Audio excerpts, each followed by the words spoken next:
व्यवस्था को आग लगा दो।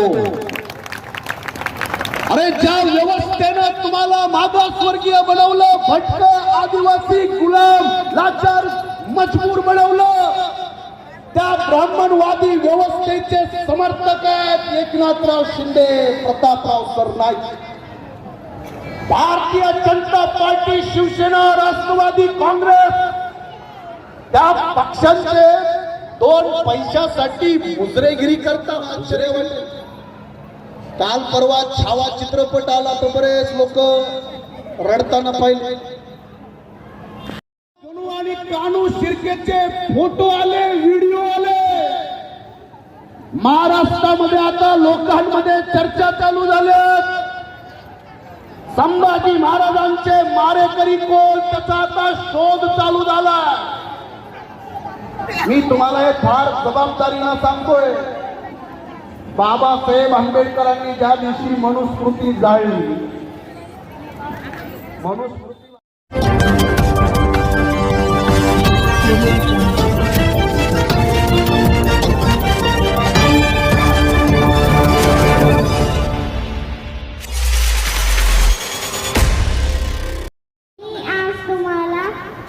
नुकतंच ठाणा येथे छत्रपती शिवाजी महाराज व माता रमाई जयंती महोत्सव मोठ्या थाटामध्ये वंचित बहुजन आघाडी यांच्या वतीने साजरा करण्यात आला।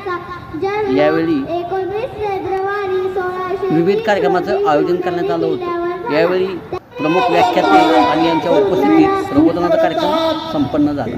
बसलेल्या तुमच्यापैकी अनेक मुलं, अनेक मुली ग्रॅज्युएट, पोस्ट ग्रॅज्युएट असतील किंवा मास्टर डिग्री कोर्सेस केलेले असतील।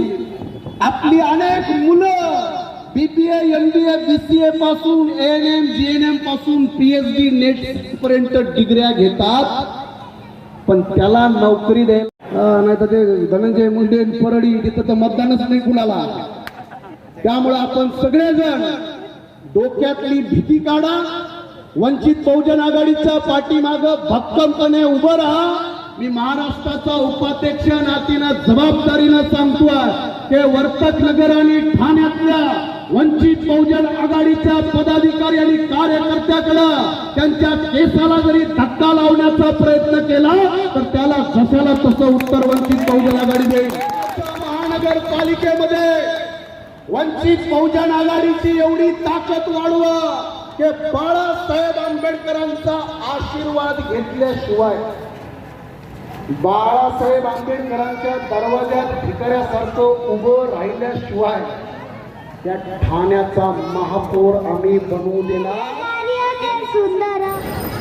जय भीम का नारा संसद के ऊपर भी लगेगा। घर बाळासाहेब आंबेडकर संघर्ष करो। दोन्ही हात वर करा। येणाऱ्या निवडणुकीमध्ये कुणाला शिव्या द्यायची गरज। बहुजन आघाडी वर्तकनगर, भीमनगर आणि ठाणे शहर कमिटीच्या वतीनं आज शिवाजी महाराज आणि माता रमाई जयंतीनिमित्त एक जागृती सभेचं आयोजन करण्यात आलं होतं। आता या निमित्तानं मी एवढंच सांगेल की वंचित बहुजन आघाडी ही एक विचारधारा आहे, चळवळ आहे, ती फक्त राजकीय पक्ष नाही आहे।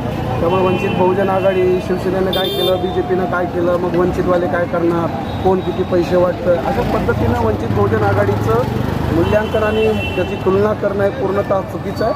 हे एक आंदोलन आहे, ही एक चळवळ आहे। त्यामुळं ठाण्यातल्या सगळ्या लोकांना मला एवढंच सांगायचं आहे की बाबासाहेब आंबेडकर हे 2 लोकसभा निवडणूक हारलेले आहेत। बाबासाहेब कधी लोकसभा निवडणूक जिंकले नाहीत, पण हारलेल्या बाबासाहेब आंबेडकरांनी देश बदललेला आहे। कुणी निवडणुका जिंकल्यानंतर काय मोठे तीर मारले किंवा फार मोठी राजकीय क्रांती केली असं नाही आहे। आपला इतिहास हा संघर्षाचा आहे। आजही महाराष्ट्रामध्ये मनोज जरांगे पाटील हा 40-42 किलोचं एक मराठा समाजाचं नेतृत्व आहे।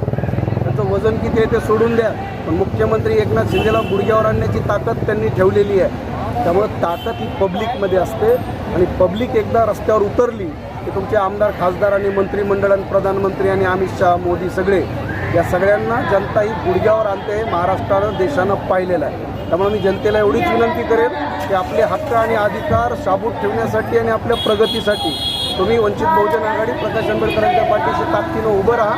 तुम्हाला तुमचे हक्क अधिकाराने सन्मान मिळवून देण्याचं काम वंचित बहुजन भीमराज न्यूजसाठी विश्वेश गाडे ठाणे.